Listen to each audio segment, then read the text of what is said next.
찬송가 264장.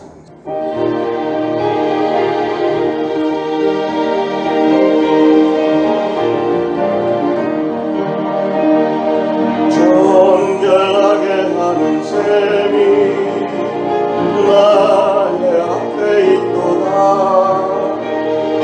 성령께서 권고하신 죄 씻으라 하시네. 찬양하리 찬양하리 죽인당한 어린 양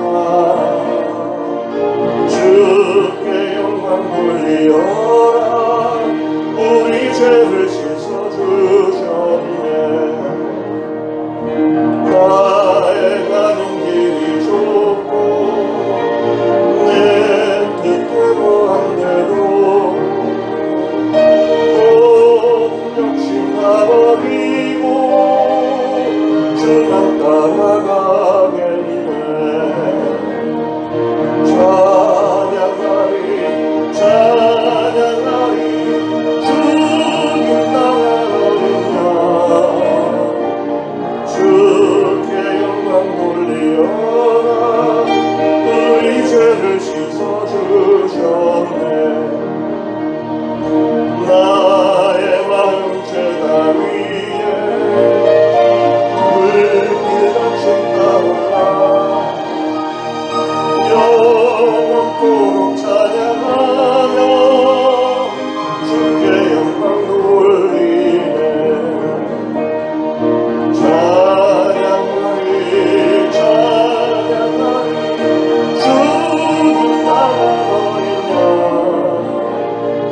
주께 영광 돌리어라.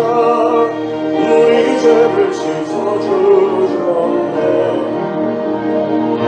한량없는 주의 은혜 나를 영접하셨네. 내가 지은 모든 죄와 병을 용서하셨네. 5절합니다. 성부 하나님께 영광, 성자 예수께 영광, 또 성령님께 또한 영광 모두 돌려드리네. 찬양하리 찬양하리 죽인 당한 어린 양 주께 영광 돌리어라. 우리 죄를 씻어주셨네.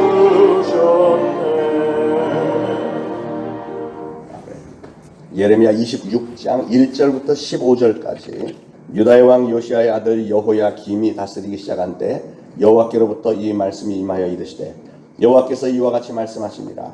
너는 여호와의 성전 뜰에 서서 유다 모든 성읍에서 여호와의 성전에 와서 예배하는 자에게 내가 네게 명령하여 이르게 한 모든 말을 전하되 한마디도 감하지 말라. 그들이 듣고 혹시 각각 그 악한 길에서 돌아오리라. 그리하면 내가 그들의 악행으로 말미암아 그들에게 재앙을 내리려 하던 뜻을 돌이키리라. 너는 그들에게 이와 같이 이르라.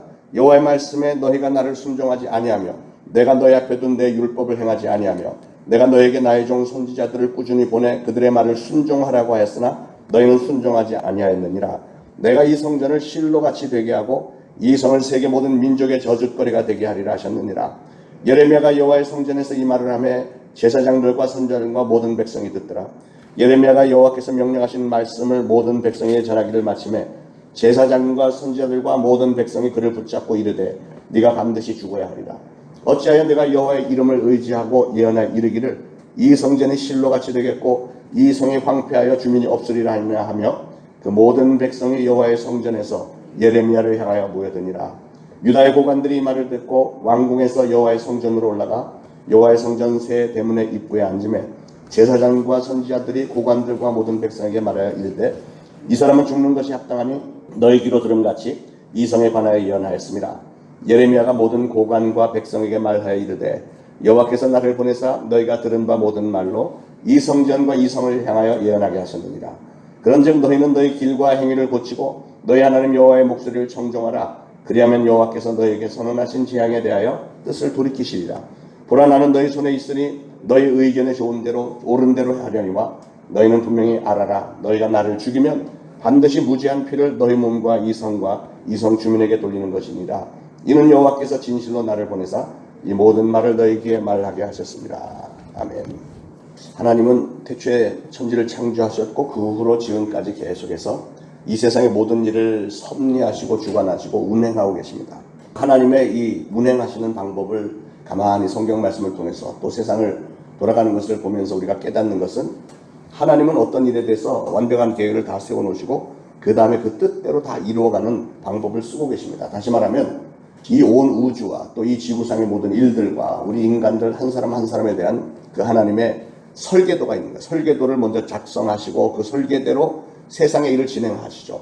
물론 그 중에서 그 안에서 우리의 자유의지는 또 존중하셔서 우리가 생각하고 계획하는 대로 그냥 흘러가게 내버려는 두시지만 큰 그림을 보면 하나님은 이 세상의 모든 일을 작정을 하셨고 계획대로 이렇게 이루어 가십니다. 그런 면에서 천지를 창조하시고 이런 온 우주를 보고 세상 돌아가는 일들을 보면 하나님은 기가 막힌 디자이너에다가 기가 막힌 설계자이시구나 하는 걸 알 수 있어요. 미국의 엠파이어 스테이트 빌딩 뉴욕 맨하탄의 103층 그 건물을 지을 때 공사하는 데 들어가는 시간은 1년 7개월밖에 안 걸렸습니다. 그런데 공사를 시작하기 전에 그 건축에 대한 치밀한 계획과 설계도를 작성하는 데는 4년이 걸렸대요. 4년. 그러니까 4년 동안 아주 완벽하게 디자인하고 설계를 해놓고 그 다음에 건축하는 데는 금방 했다는 것이죠. 건물 하나만 짓는데도 이렇게 계획과 설계가 치밀하게 완벽하게 돼야 되는데 그런데 절대적인 줄로만 알았던 우리 하나님의 그 작정 하나님의 설계도가 하나님의 계획이 때때로 변경이 된다는 거예요. 완벽하신 그 하나님의 계획인데도 종종 바꾸시는 경우가 있습니다. 예를 들면 출애굽기 때 모세가 시내산 꼭대기에 올라가서 하나님의 율법을 받고 있을 때 산 아래에 있던 백성들이 모세가 소식이 없다. 산에 올라가서 어떻게 된 거 아니냐. 그렇다고 우리가 이러고 가만히 있을 수 없지 않냐. 그러니까 우리를 저 애굽에서 이끌어내신 여호와 하나님의 동상을 하나 만들어서 우리가 그를 섬기자. 그래갖고 이 모세의 형 아론이 제사장이면서도 이게 분별력이 없어갖고 이게라고 해서는 미안한데 분별력이 없어갖고 백성들이 하자는 대로 금부치를 다 끌어모아다가 금송아지를 만들고 금송아지를 가리켜 이게 우리를 인도해내신 하나님이시다 하면서 그 앞에서 제사를 드리고 아주 난리굿을 폈습니다. 그걸 보고 하나님이 막 진노를 하신 거예요. 진노를. 그래서 하나님께서 모세에게 하신 말씀이 내가 이 백성들을 다 멸망시키고 모세 너에게 씨를 주어서 너의 후손들로 하여금 이 지면에 자손들이 많도록 하시겠다 이렇게 말씀했어요. 마치 그 노아 때 전부 다 멸망시키고 다시 시작하셨던 것처럼 모세에게도 내가 너 후손들을 통해서 전 세계를 다시 시작할 테니까 저놈들 다 죽여버리자. 하나님 진노하셨어요. 그랬더니 모세가 기도를 합니다. 하나님 그러지 마옵소서. 하나님의 맹렬한 노를 그치고 돌이키시사 이 백성에게 화를 내리지 마옵소서 하고 간절하게 기도를 했습니다. 그랬더니 출애굽기 32장 14절에 여호와께서 뜻을 돌이키사 말씀하신 화를 그 백성에게 내리지 아니하시니라. 그러니까 하나님은 백성들이 우상 섬기고 하면 어느 때고 다 멸망시킬 계획이 다 있었는데 그래서 지금 그 시점이었는데 모세가 간절히 기도했더니 하나님이 뜻을 돌이키셨다. 하나님은 시건하지 않으신다고 했습니다. 그러니까 말씀을 한번 하시면 그걸 다시 주워 담지 않으시고 반드시 하신다고 했는데 놀랍게도 그 하나님이 모세 한 사람의 기도 때문에 계획을 바꾸신 일이 생긴 거예요.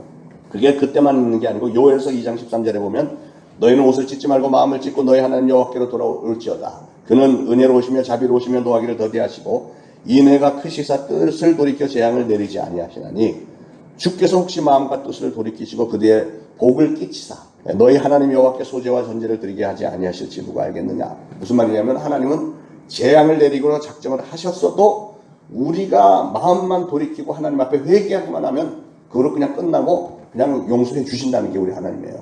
문제는 백성들이 사람들이 자기의 잘못을 인정하지 않고 회개하지 않고 끝까지 잘났다고 하니까 결국은 멸망당하는 거라는 거죠. 요나서를 읽고 또 읽어보면 정말 재미있어요.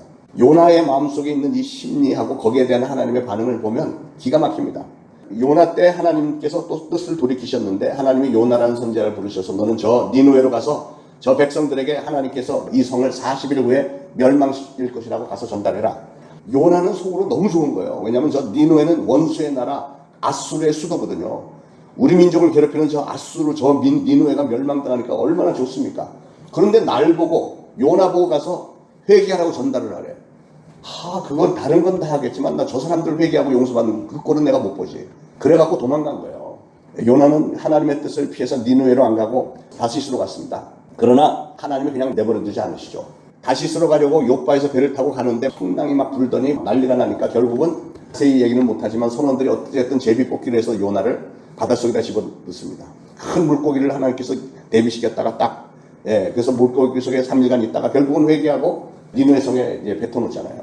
그리고 나서 요나가 할 수 없이 하나님의 뜻에 순종을 해서 이제 니느웨 가서 전달을 합니다. 니느웨는 사흘길이라고 그랬어요. 사흘길인데 요나는 그냥 반나절만 이렇게 돌아요. 성을 불면서 니들 회개 안 하면 멸망시킨대.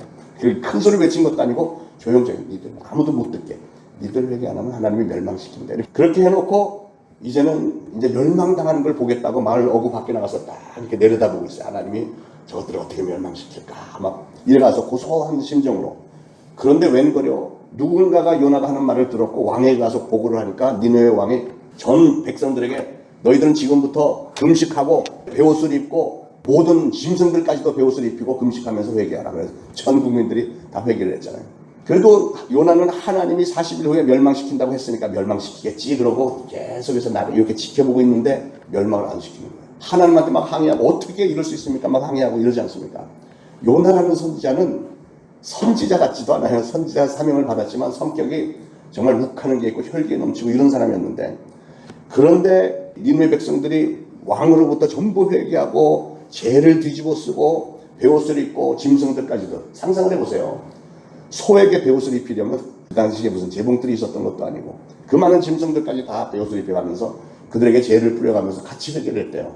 그랬더니 그들이 제대로 회개하는 걸 보고 하나님은 그들을 멸망시키려고 했던 계획을 돌이키시는 거예요. 용서하셨습니다. 하나님은 이렇게 뜻을 세웠다가도 하나님의 백성들, 하나님의 자녀된 우리가 하나님 앞에 정말 진실되게 회개하고 다시는 안 그러겠습니다 하고 하나님이 기뻐하시는 쪽으로 내 인생을 돌이키기만 하면 그 전에 계획하셨던 일들도 다 변경을 해가면서 우리에게 긍휼을 베푸시는 것을 믿으시기 바랍니다. 오늘 본문에 등장하는 유다왕 여호야김은 비극적인 운명으로 끝났던 왕입니다. 자신은 왕으로서 나라가 망하는 모습을 지켜봐야 됐고, 그리고 자기는 바벨론으로 포로로 끌려가서 거기서 결국은 죽습니다. 바벨론에서는 이 여호야김의 아들을 유다의 왕으로 바지사장으로 앉혔는데 3달 만에 강제로 또 퇴위가 되어가고 그 역시 바벨론으로 포로로 끌려가는 운명입니다. 이 땅의 사람들의 운명과 되어질 모든 일들은 하나님의 작정대로 이루어지는 거예요. 유다가 멸망한 이유는 우리가 분명히 알고 있잖아요. 하나님이 예레미야 선지자를 보내서 경고하시고 이사야 선지자를 통해서도 경고하시고 그 당시에 수많은 선지자들이 했는데도 전혀 듣지 않고 오히려 선지자들을 돌로 쳐 죽이려고 하고 막 끌어내리고 뭐 이렇게 했기 때문에 하나님은 참다 결국은 계획대로 진행하신 겁니다. 그렇게 작정되었던 하나님의 계획도 우리가 회개하고 돌이키기만 하면 하나님도 변경하시겠다는 게 성경 말씀이에요. 다시 말하면 그들의 운명이 바뀔 수도 있었고 그들의 나라의 역사가 바뀔 수도 있었습니다. 그 얘기를 하나님은 계속해서 선지자들을 통해서 말씀하셨어요. 3절에 보니까 그들이 듣고 혹시 각각 그 악한 길에서 떠나리라. 그리하면 내가 그들의 악행으로 인하여 재앙을 그들에게 내리라 하던 뜻을 돌이키리라. 하나님이 진짜로 원하시는 건 그거잖아요. 백성들이 회개하고 하나님의 뜻에 맞는 삶을 살고 그러면 하나님이 진노를 푸시겠다는 겁니다. 거기에 단서는 단 악한 길에서 떠나 돌이키면이라고 되어 있습니다. 그리고 또 13절에 반복하기를 그런즉 너희는 너희 길과 행위를 고치고 너희 하나님 여호와의 목소리를 청종하라. 그리하면 여호와께서 너희에게 선고하신 재앙에 대하여 뜻을 돌이키시리라. 하나님이 완벽한 설계자이시고 한번 말씀하시면 시건치 않으시는 하나님이시지만 단 한 가지 예외를 두신 게 우리 사랑하는 우리 하나님의 백성들 자녀들이 회개하고 돌이키기만 하면 거기에 대해서는 내가 계획을 변경하겠다 하는 거예요. 그런데 이 백성들은 그렇게 선포하는 예레미야 선지자를 오히려 잡아 죽이려고, 오늘도 이 대목에 보면은 죽이려고 하잖아. 네가 정령 죽는 것이 맞다 하면서, 그러자 이 예레미야 선지자는 나 건드렸다가는 하나님이 니를 그냥 안 둬. 뭐 이렇게까지 대응까지 하지 않습니까? 여러분, 지금도 하나님은 이렇게 역사하십니다. 사실은 오늘날 우리의 나라의 모습, 전 세계에 되어지는 일들의 모습을 보면 우리는 정말 벼랑 끝에서 한 것처럼 기도해야 됩니다. 벼랑 끝 기도가 돼야 되겠는데, 그렇게만 하면 하나님이 우리의 기도를 들으시고 이 모든 것을 풀어주실 것 같은데요. 가정을 위해서, 또 여러분 각자 자신의 앞날을 위해서, 직장 사업장을 위해서 우리가 그렇게 기도를 할 때 무조건 해주세요가 아니고, 하나님 이런 상황이 벌어진 것은 우리의 죄 때문인 줄로 믿습니다. 우리의 죄를 회개합니다. 우리가 지금부터 돌이키겠습니다. 지금부터 이런 거 하지 않고 이렇게 하겠습니다. 하나님이 기뻐하실 만한 이런 일을 위해서 저의 인생을 바치겠습니다. 이렇게 기도를 하면 하나님이 들어주신다는 거예요. 그래서 오늘 이 말씀 마음에 잘 새기시고 여러분의 평생에 기도의 능력을 분명히 아시고요. 그 대신 기도의 그 능력에 붙어있는 그 단서, 그 악한 길에서 떠나 돌이키면 그걸 늘 기억하시면서 여러분의 기도가 다 응답받게 되기를 축원합니다.